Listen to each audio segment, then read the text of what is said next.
Hey, welcome back. In this video, I'm going to talk to you a little bit about presets. So presets are another way to help guide styling towards your company's branding. Basically what this is a set of instructions that get sent on every single request once you set it up. You can also share presets across your team if that's something that you're interested in. So using a preset is pretty simple. You just hit this drop down here, click create new preset, and type in the content that you want here. You can even use another AI tool like ChatGPT or Claude in order to pass in a screenshot and get us to generally describe the branding or styling of the application. So I'm going to go ahead and pass in a preset that matches Google's styling and branding, specifically around Google Calendar. And then we'll see if with a screenshot, we can get something that looks pretty close. So here's my initial preset here. I have some information that I want to kind of pass in for Google Calendar. I'll just kind of delete some of this content at the top here that got outputted by Claude. We can see that we have our primary colors, we have some typography, we have some spacing and layouts, and also some UI elements, just in terms of the general styling that's being applied here.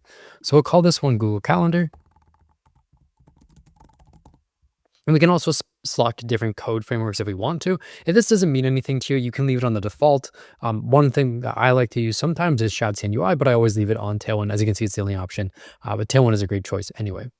So go ahead and click Save here, and then you can see that we're now using Google Calendar. As mentioned, I'm also going to pass in a screenshot here of Google Calendar. And this is useful when you're either working on something that's a very large project, so there's a lot of content, or you want to pass in that visual information so that it really represents it accurately rather than typing it all out. As you can imagine, trying to type out exactly how Google Calendar works might be a little bit difficult. There's a lot of features included in the UI here, whereas just passing in a screenshot is super easy. So we'll give Magic Patterns a minute to work on that, and then we'll see where we end up. Okay, and here's our first result. So you can see that we get something that looks pretty similar to Google Calendar in terms of the overall styling, the UI, and all that good stuff. So this is a great initial starting place. And again, if we wanted to add a new feature on top, we could do that from here. So let's give an example of adding an AI agent on top that can book calendar events for me. So let's add a mock AI agent that can book calendar events for me from a chat.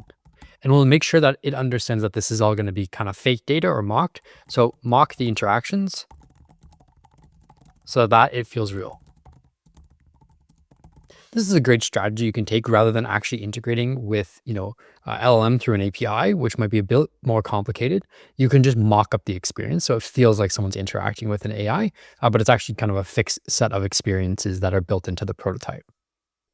All right, so we have our output back here, and we're going to say something like schedule a meeting with Alex tomorrow at 10 a.m.